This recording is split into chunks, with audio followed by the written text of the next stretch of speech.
I got a hands-on playtest with the upcoming, wonderfully atmospheric, dark fantasy souls-like Lords of the Fallen. In this video, I will be covering everything we know so far. Chapters below as always for your convenience, but in order I will be covering the storyline and some very interesting lore, then an overview of the game, followed by the controls and combat breakdown, next up looking at the two realms of Axiom and Umbral, a magic overview, some additional thoughts and information, and finally my criticisms.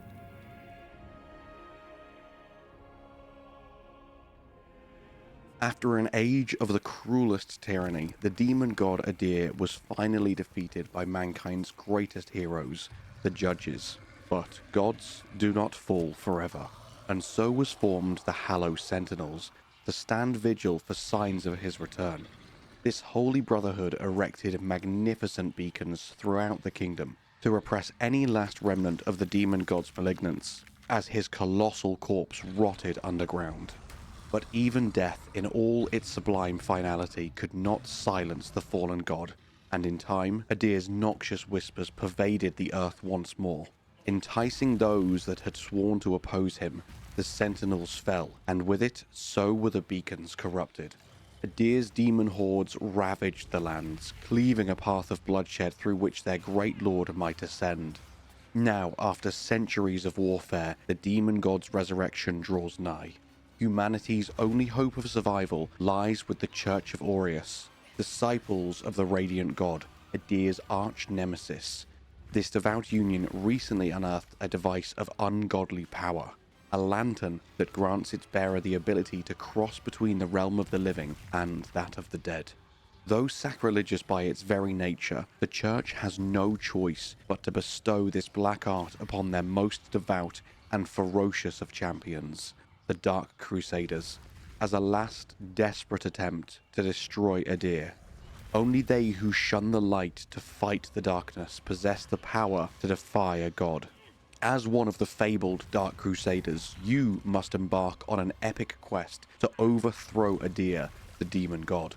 Using the power of this mysterious lantern, you can explore two vast parallel worlds, Axiom, the realm of the living, and Umbral, the realm of the dead. You alone have the power, but more importantly the fortitude, to shun the light and not only walk in the darkness, but also wield it against all manner of horrors and fight back against the demon god himself. As a Dark Crusader, you are an unholy abomination and everything the Church of Aureus stands against, but you are also their last resort. And with the ability to learn all schools of magic, including Umbral, magic literally conjured from the realm of death itself, and even Rogar, the infernal and fiery magic of which Adir himself is the very source. You must use every single sacrilegious power at your disposal to rid the land of evil and defy the demon god. That is the story in a nutshell. For me personally, it holds much promise. This sounds so incredible. I have a bunch of thoughts and opinions, but I'll save them to the end of the video as we move into the next section.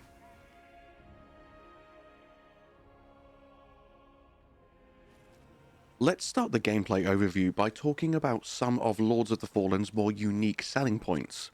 Firstly, the two parallel worlds of Axiom and Umbral. Lords of the Fallen has been specifically designed around the concept of two coexisting vast parallel worlds. Players must explore both expansive realms in parallel with the ability to switch between the two instantaneously. Each world has a distinctively different set of rules that players will need to learn and adapt to, and each parallel world requires a distinct approach to combat, with Axiom, the living realm, having a more traditional challenge, and Umbral, the undead realm, with a very high-risk, high-reward system. This is a complete unique first for this genre, with the two-world mechanic directly enhancing the core action RPG features of exploration, immersion, and combat. Lords of the Fallen has a vast world that is over 5 times bigger than the original. You must master fluid tactical combat to overcome epic, colossal boss fights and wield devastating magical attacks. The fact that you can switch between the two realms at will, both by raising your lantern and just having a peek through to the other realm, or through quite literally sacrificing yourself and plunging yourself directly into the realm of the dead, means that there is countless exploration opportunities and so much rich, deep story awaiting us. And to coincide seamlessly with the parallel world system is the two life system. If you fall in the world of the living, you will rise again in the world of the dead. And you now have one final chance to return to your living state, though it will be far from easy as all manner of hellish creatures descend upon you. If you die in Axiom, you will resurrect in Umbral and have a second chance to retain your progress and return to the living world, but this is difficult to achieve. The longer you spend in Umbral, the more enemies will continuously spawn against you, and the harder and harder they will become to defeat, being more numerous in number, having more health, and dealing more damage. Though a good portion of very tasty loot and even certain unique encounters await you in Umbral. So it is definitely in your best interest to learn the realm of the dead as well as the realm of the living and spend equal amounts of time in both. And this two life system does mean that there is a more fluid entry for players who are new to this genre and this type of game, because it does provide a second chance to save your progress and reclaim your lost currency, therefore increasing the accessibility. And for veterans of Souls-like games, this will provide an enhanced take on a traditional death system, providing further gameplay variation. I for one am so excited to see what challenge runners and speedrunners alike do with having this at our fingertips. Next up, when we're talking about the game overview, let's have a look at the plethora of multiplayer options available to us. The horrific monsters of this world do not fall easily, but help is at hand for those whose pride permits it. You can brave your entire quest side by side with a loyal companion in seamless online co-op. You will be able to level up, you will be able to claim loot if you are in your friend's world, helping them progress their game. But do not fear, it has been confirmed that you won't be progressing your own playthrough by doing so you won't miss out on getting to experience the bosses, the encounters, and the areas for the first time in your own world as well. This has been a long requested feature for many different Souls-likes, having a proper built-in seamless online co-op. And for entry-level players, again, it makes it more accessible for newcomers. And of course, with multiplayer comes PvP. There is a robust PvP system which provides even more long-term replayability. There are also far more progression systems and customization options available to you than in the original Lords of the Fallen. You can really hone into proper classic RPG builds, as opposed to being forced into the preset character progression of the original. The progression systems are plentiful, and you are going to be able to hone your character in a million and one ways to really make them unique to you. And this, of course, will enhance the replayability and retention even further. There is also an insane amount of gear collection and gear upgrading. When I was playing this game, I could not believe how many armor sets were available to me. Just during my first couple of hours with the game, I must have stumbled upon 25 different weapons and full armor sets that I really wanted to be able to get my hands on and play. I truly think endless amounts of fun await us in this new epic dark fantasy Souls-like. That's pretty much it for an overview of the game itself, so let's start looking into the specifics now and take a look at the controls and the combat breakdown.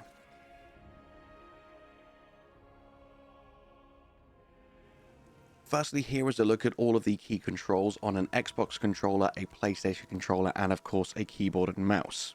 I'll leave each one on the screen for a while, but pause if you need more time. Initially, this can look daunting, but it's the same with all RPGs, right? The more freedom the developers want to give us, the more mechanics they want to give us, the more they want us to be able to do. Of course, the more buttons and the more options there needs to be on your controller of choice. And trust me, even after just a couple of hours with the game, I was already getting to grips with all of these different controls, and it became very fluid very quickly.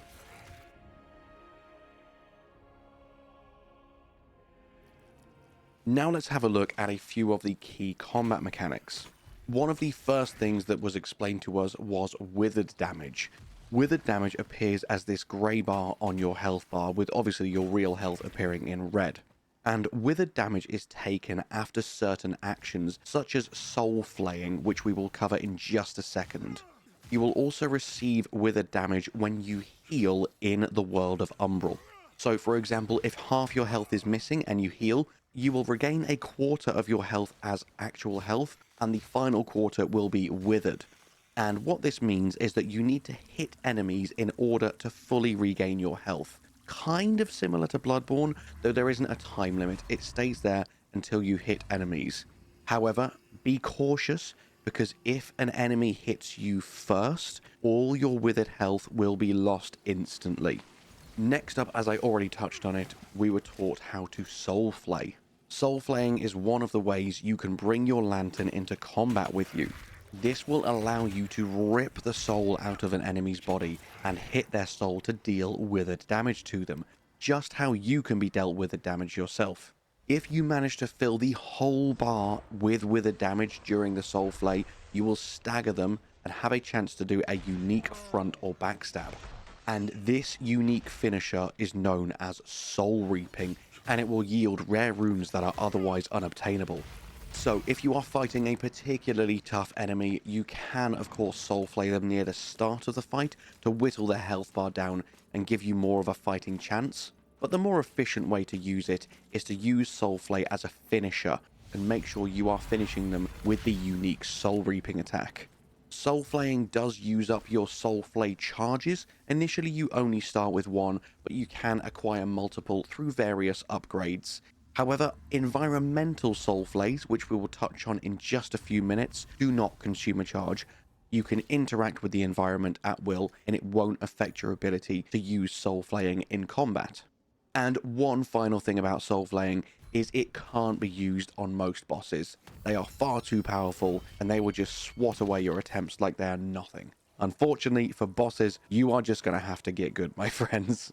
Another way you can use your lantern in combat is by soul siphoning.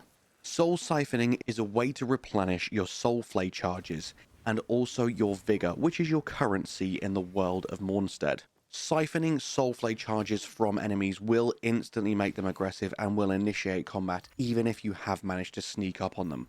And when in Axiom, the realm of the living, some enemies have umbral parasites attached to them, which give them extra resistances and powerful buffs. In these instances, you will need to raise the lantern, find the parasite, and soul siphon it to remove it, and therefore remove the enemy's buffs. You can still fight them, but it is very much advised to remove the parasite first. Another main feature in combat is your ranged weapons.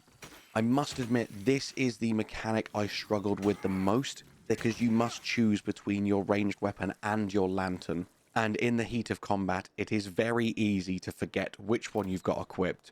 I would see an umbral parasite, I would go to try and soul siphon it, and I would end up shooting an arrow into a nearby wall or something.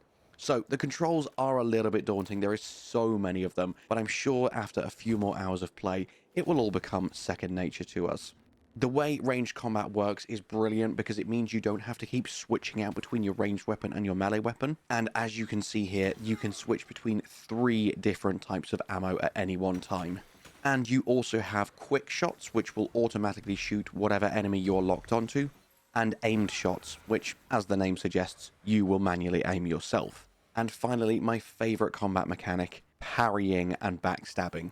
Rather than needing to have 2 separate buttons for blocking and parrying like most games do, if you block at the right time, you will automatically perform a perfect block, which will parry the enemy's attack.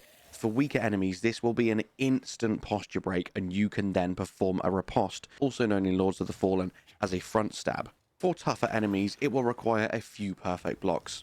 But unlike other similar games, you can see the enemy's stagger bar, so you know how close they are to staggering and whether to stay on the offensive or become defensive for a bit.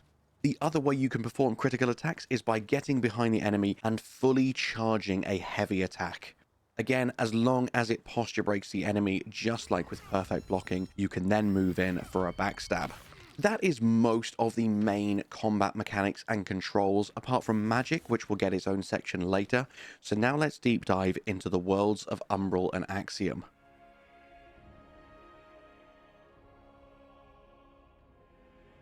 Axiom is fairly self-explanatory. It's where you'll be doing most of your interacting with NPCs, your buying and selling, leveling up your weapons, and various other features, and it's most similar to a traditional Souls-like. Though, don't get me wrong, it's still challenging, enormous, tough to explore, and everything you would expect from an RPG such as this one. I should mention as well that if you do die in Umbral, you will be reborn in Axiom, and you will still have the option to return to your body and retrieve your vigor before it is lost, even without returning to the realm of the dead. Now, for the more exciting bit, let's take a look at Umbral. In the land of Mornstead, players will journey through two interconnected parallel realms, the world of the living, Axiom, and the world of the dead, Umbral, each complete with its own unique pathways, enemies, characters, and of course, treasures. And while Axiom presents its own challenge, untold horrors await in its nightmarish counterpart. Thanks to the Umbral Lamp, players can enter this lightless world at any time in one of two ways: when slain by the foes of Axiom, or by performing the Umbral Rift and willingly sacrificing one of your two lives. The longer you spend in this wraith-ridden plane, the greater number of spectral terrors will hunt you down, and the further you will get from resurrection.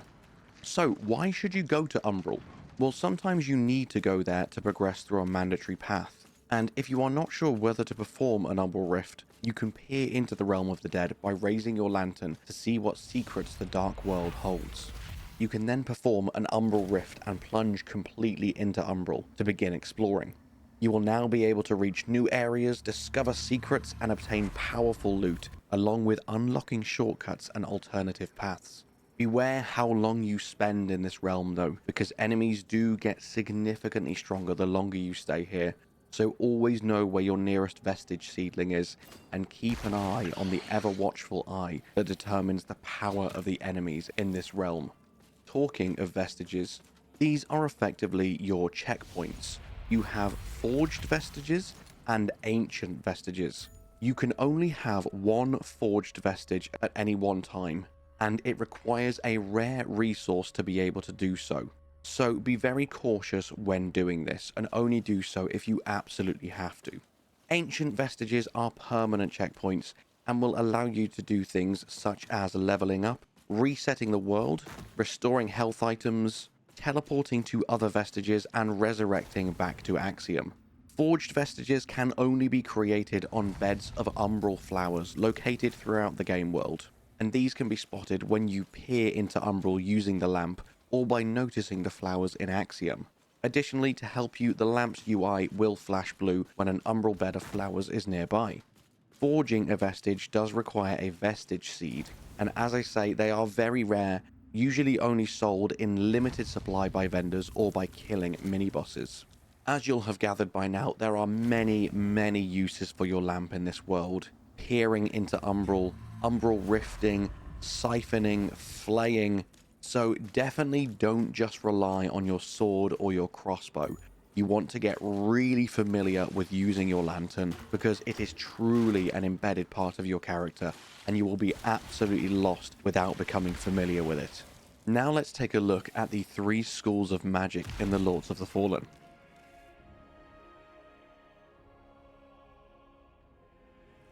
Three schools of magic exist in Mornstead: Rogar, Radiant, and Umbral, each specializing in a different area of the magical spectrum and each requiring a different catalyst to cast.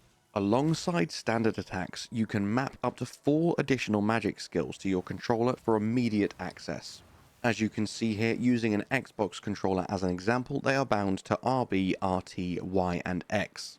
This not only allows for far greater combat variety with the ability to string together an almost endless number of combos, but rapidly speeds up combat, reducing the need to swap out your abilities. Now let's take a look at the magics themselves. Rogar is infernal magic, characterized by highly destructive pyromantic sorcery. The source of Rogar is Adir, the demon god himself, the infernal architect. and he would grant Rogar's dire boons to all who would commit unspeakable atrocities and suffering in his name. Rogar is amazing for crowd control and area of effect. Rogar magic is also very costly, but allows you to conjure powerful and varied magical attacks. But do keep in mind that the fire that the Rogar wield is accursed and not natural, causing a build-up of an affliction named Ignite that can have explosive outcomes. So if you choose to specialize in this school of magic, use it cautiously and wisely. Next up is the School of Radiant, the source of which is Aureus the Everlasting, who accepts sacrifices of blood through which the devout can manifest searing light. However, Radiant magic is not void of suffering. A subtype of the holy magic, Aureus worshippers call upon his divine might by bleeding themselves, their blood becoming the conduit to the divine searing radiance. While Radiance can still be very effectively used for damage output, it also includes a great number of support and healing spells, such as direct buffs, auras, or consecrating the ground around you with various effects, making it an ideal choice for co-op based playthroughs. Self-flagellation and the paradigm of stigmata are widely spread among the Orient faithful. As such, the magical projectiles often take the shape of swords, thorns, and other elements evoking castigation.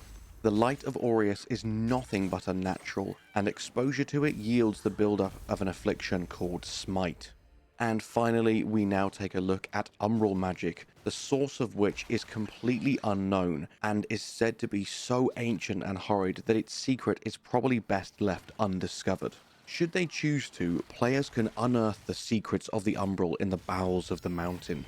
Such outworldly powers come with a heavy price, however, skewing the minds and bodies of the mortals that drink deep from it, turning them into thralls and pawns of the antediluvian entities. Umbral magic causes a distinct form of damage called Wither, and if you remember from earlier, that means that this synergizes very well with the powers of the Lantern and Soul Flaying.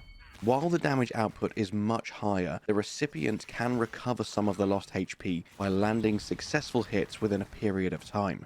Umbral also caters to the Death Knight or Necromancer fantasy with its eerie ectoplasmic manifestations, moths, and decay. And true to the trope, Umbral magic is rare, forbidden, and saps the vigor of the living. Now that you understand more of what the game has to offer, let me give you my thoughts and my criticisms from my time with the game.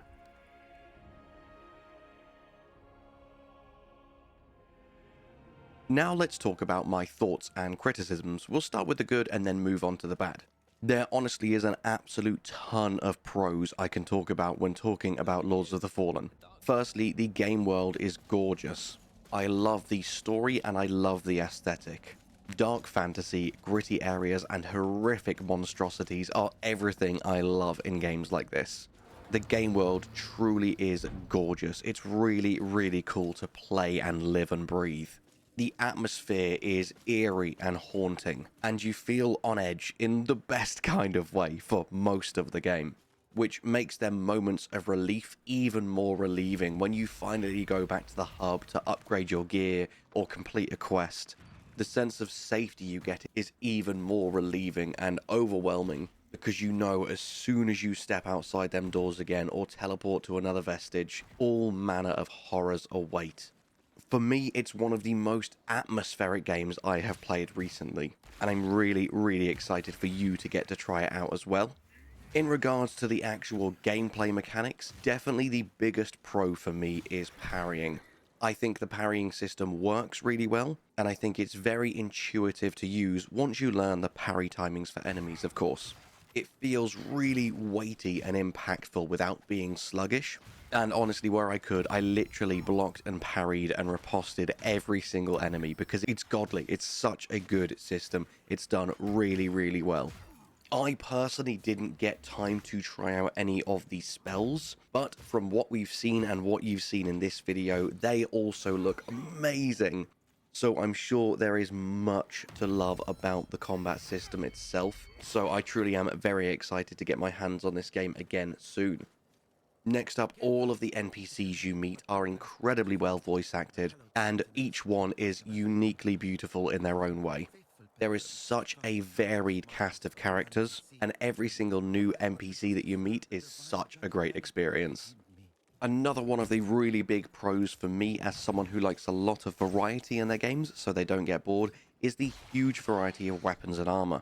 I touched on it earlier, but I truly encountered dozens of weapons and at least 10 or so different armor sets just throughout the couple of hours in the opening chapter. I also came across many different enemies. I don't think I saw an enemy reused once. So if that continues throughout the whole game, there must be hundreds of enemies and hundreds of weapons to fight in this game, which will make the variety and the replayability almost endless. There are many more pros I could talk about, but they're the main ones that really stick out for me. Now let's talk about my criticisms.